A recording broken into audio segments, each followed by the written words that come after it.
पिछले कुछ दिनों से देश की राजनीति में एक नया विवाद सामने आया है, जो अल फलाह यूनिवर्सिटी और जमीयत उलेमाए हिंद के प्रमुख मौलाना अरशद मदनी के एक बयान से जुड़ा हुआ है।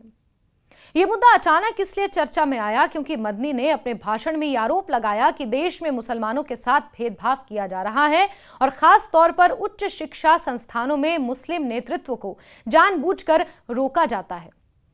इस बयान के बाद बीजेपी नेताओं ने तीखी प्रतिक्रिया दी और समाजवादी पार्टी ने भी इस पूरे मुद्दे पर अपने विचार सामने रखे। इस तरह यह मामला एक धार्मिक, राजनीतिक और सामाजिक बहस का रूप ले चुका है। मामला शुरू हुआ अल फलाह यूनिवर्सिटी के संस्थापक जावेद अहमद सिद्दीकी की गिरफ्तारी और उनके खिलाफ की जा रही जांच से। जब पत्रकारों ने इस कार्रवाई को लेकर मौलाना अरशद मदनी से सवाल पूछा तो उन्होंने इसे मुसलमानों के प्रति बढ़ते भेदभाव से जोड़ते हुए कहा कि आज स्थिति ऐसी हो गई है कि अगर कोई मुस्लिम किसी यूनिवर्सिटी का वाइस चांसलर बन जाए तो उसका भी वही हाल किया जाएगा जो आजम खान जैसे नेताओं का हुआ। उन्होंने ये भी कहा कि न्यूयॉर्क जैसे शहरों का मेयर ममदानी नाम वाला व्यक्ति हो सकता है, लंदन का मेयर खान हो सकता है, लेकिन हिंदुस्तान में इतने बड़े पदों पर मुसलमानों को देखना मुश्किल है। मदनी के इन बयानों को कई लोगों ने बहुत तीखा और भड़काऊ माना। उन्होंने ये भी कहा कि देश में कुछ सांप्रदायिक ताकतें ऐसी हैं जो इस्लाम और मुसलमानों को खत्म करने की नीयत से काम कर रही हैं। उनके मुताबिक सरकार की कार्रवाई का उद्देश्य आम मुसलमानों को डराना और उन्हें कमजोर करना है। लोग ऐसे थे जो अफराद को बनाना चाहते थे और बना दिया, बनाकर पेश कर दिया। आज दुनिया यह समझती है कि मुसलमान अपाहज हो गया, खत्म हो गया, बांझ हो गया। मैं नहीं समझता हूं ये बात। क्या बात है कि आज दुनिया का मुसलमान एक आदमी न्यूयॉर्क का मेयर बन सकता है, ममदानी लंदन के अंदर मेयर बन सकता है एक खान, हिंदुस्तान के अंदर किसी मुस्लिम यूनिवर्सिटी का कोई आदमी वाइस चांसलर नहीं बन सकता, और अगर बनेगा तो आजम खान की तरह जेल के अंदर जाएगा, इकबाल की तरह औलाद जेल में डाल दी जाएगी। आज देख लीजिए अल फलाह का क्या हो रहा है, जेल में पड़ा हुआ है और कितने साल जेल के अंदर गुजरते हैं नहीं जानता कोई आदमी। कौम, गवर्नमेंट मुल्क की आज़ादी के बाद इस पर लगी हुई है कि मुसलमान को सर नहीं उठाने देना है। आज उसका नतीजा है कि लोग ये कहते हैं कि मुसलमान के अंदर लीडर चाह रहे। क्या कहते हो तुम? मुसलमान कौम कोई बांझ थोड़ी है, अगर नहीं थी तो वहां कैसे बन गए? यहां किसी यूनिवर्सिटी का वाइस चांसलर नहीं बन सकता आदमी। मैं ये कहता हूं अफराद थे, बनाना चाहते थे, बना दिया उन्होंने, खड़ा कर दिया। आज अफराद बनाने वाले लोग नहीं रह गए, हौसले पस्त कर दिए गए। गवर्नमेंट चाहती है कि इनके पैरों के नीचे से जमीन निकल जाए, आज निकली हुई है जमीन। मदनी के इस बयान ने राजनीति में एक नया शोर मचा दिया है क्योंकि इसे सीधे तौर पर सरकार और प्रशासन पर आरोप की तरह देखा गया। इसके बाद बीजेपी की तरफ से प्रतिक्रियाएं सामने आई। बीजेपी नेता मोहसिन रजा ने कहा कि मौलाना मदनी जैसे लोग हमेशा दोहरे मापदंड अपनाते हैं। उनके अनुसार कुछ धार्मिक नेता अपनी राजनीति और अपनी पहचान बचाने के लिए मुसलमानों को डराते रहते हैं और सरकार पर गलत आरोप लगाते रहते हैं। मोहसिन रजा ने कहा कि बीजेपी पूरे देश को ध्यान में रखकर योजनाएं बनाती है, सिर्फ किसी एक धर्म या समुदाय के लिए नहीं। उन्होंने ये भी आरोप लगाया कि मदनी जैसे नेताओं की दुकान अब नहीं चल रही, इसलिए वो बेचैन होकर ऐसे बयान दे रहे हैं जिनसे समाज में गलतफहमी और तनाव बढ़ सकता है। अरशद मदनी साहब हों या इनके परिवार के लोग रहे हों, इन्होंने सिर्फ देश के मुसलमानों को लूटने का काम किया है, गुमराह करने का काम किया है और दूसरों के सर पे ठीकरा फोड़ते हैं और अपनी दुकानें पूरी तरीके से चलाते हैं। All India Muslim personal law board किसका फ़ायदा कर दिया?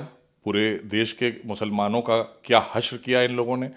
एक बहुत लंबे समय से आप देखिए ना कि मुसलमानों के नाम पर सरकारों से लाभ पाने वाले लोग निजी स्वार्थ के लिए काम करते रहे, लेकिन मुसलमानों का तो उत्थान नहीं किया। उधर समाजवादी पार्टी ने इस विवाद को एक अलग मोड़ देने की कोशिश की। समाजवादी पार्टी के नेता घनश्याम तिवारी ने कहा कि इस तरह के बयान इसलिए आ रहे हैं क्योंकि प्रधानमंत्री खुद सामने आकर सवालों का जवाब नहीं देते। उनका कहना था कि प्रधानमंत्री मोदी कभी प्रेस कॉन्फ्रेंस नहीं करते, ना ही अपने मुस्लिम मंत्रियों के साथ सामने आकर बताते हैं कि सरकार वास्तविक स्थिति सरकार के अंदर क्या है। तिवारी ने कहा कि जिस तरह मिस्टर इंडिया फिल्म में हीरो नजर नहीं आता था, उसी तरह आज देश में मुस्लिम नेतृत्व भी दिखाई नहीं दे रहा। इसीलिए ऐसी नाराजगी और शिकायतें सामने आ रही हैं। इस पूरे विवाद ने एक बात साफ कर दी है कि भारत में धर्म, राजनीति और समाज के सवाल आपस में इतने जुड़े हुए हैं कि एक छोटे से बयान पर भी बड़ा राजनीतिक तूफान खड़ा हो सकता है। मौलाना मदनी ने अपने बयान में जो दुख और गुस्सा व्यक्त किया, वो देश के एक हिस्से की भावना को दिखाता है। वहीं बीजेपी की प्रतिक्रिया ये बताती है कि सरकार इस तरह के आरोपों को पूरी तरह बेबुनियाद और राजनीति से प्रेरित मानती है।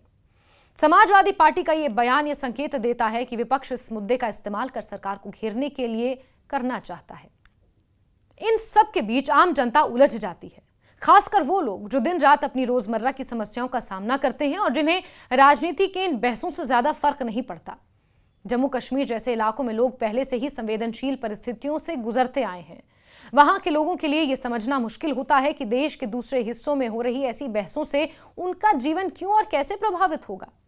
लेकिन ये समझना जरूरी है कि जब भी राजनीति में धार्मिक मुद्दे उठते हैं तो उसका असर समाज के हर किसी हिस्से पर पड़ता ही है, चाहे वो उत्तर प्रदेश हो, महाराष्ट्र हो या जम्मू कश्मीर। ये विवाद हमें एक और बात सोचने पर मजबूर करता है कि भारत जैसे विविधता भरे देश में आपसी भरोसा, सम्मान और संवाद कितना जरूरी है। अगर किसी समुदाय को लगता है कि उसके साथ अन्याय हो रहा है तो उसकी बात को सुना जाना चाहिए, और अगर सरकार या किसी अन्य समूह पर गंभीर आरोप लगाए जा रहे हैं तो उनका जवाब भी तथ्यों और कानून के आधार पर दिया जाना चाहिए। लेकिन यह बहस कभी भी नफरत, डर या भ्रम फैलाने वाली भाषा में नहीं होनी चाहिए, क्योंकि ऐसी भाषा सिर्फ लोगों को बांटती है, जोड़ती नहीं। आज के समय में जरूरत इस बात की है कि धर्म और राजनीति को ऐसे ढंग से इस्तेमाल ना किया जाए कि देश के नागरिकों के बीच दूरी बढ़े, तनाव बढ़े, दिलों की दूरियां और बढ़ जाएं, जो आगे चलकर और ज्यादा तनाव में तब्दील हो जाएं और दो समुदायों के बीच नफरत पनपने लगे। हर व्यक्ति को चाहिए कि वो किसी भी धर्म से हो, शिक्षा, सम्मान और समान अवसर पाने का अधिकार हो। अगर किसी यूनिवर्सिटी में या किसी प्रशासनिक व्यवस्था में कोई समस्या है तो उसका समाधान कानून और न्यायिक प्रक्रिया के जरिए होना चाहिए, ना कि धर्म या राजनीति के नाम पर आरोप प्रत्यारोप लगाकर।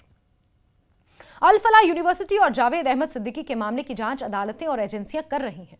उनके खिलाफ अगर कोई और ज्यादा ठोस सबूत मिलते हैं तो कानून अपना काम करेगा, और अगर आरोप गलत साबित होते हैं तब भी कानून ही उन्हें न्याय दिलाएगा। लेकिन इस प्रक्रिया को धर्म या राजनीति के चश्मे से देखना किसी भी समाज के लिए अच्छा नहीं रहे। अंत में अगर जम्मू कश्मीर के संदर्भ में देखा जाए तो जम्मू कश्मीर के लोगों के लिए सबसे महत्वपूर्ण बात यह है कि वो ऐसी खबरों और बयानों को संतुलित नजर से देखें, ना किसी बयान से डरे और ना ही किसी प्रतिक्रिया से भ्रमित हों। भारत एक लोकतांत्रिक देश है जहां हर किसी को अपनी बात कहने का अधिकार है और लोग कहते भी हैं। लेकिन यह अधिकार तभी फायदेमंद होता है जब इसे समझदारी, शांति और जिम्मेदारी के साथ इस्तेमाल किया जाए, ना कि लोगों को भड़काने के लिए।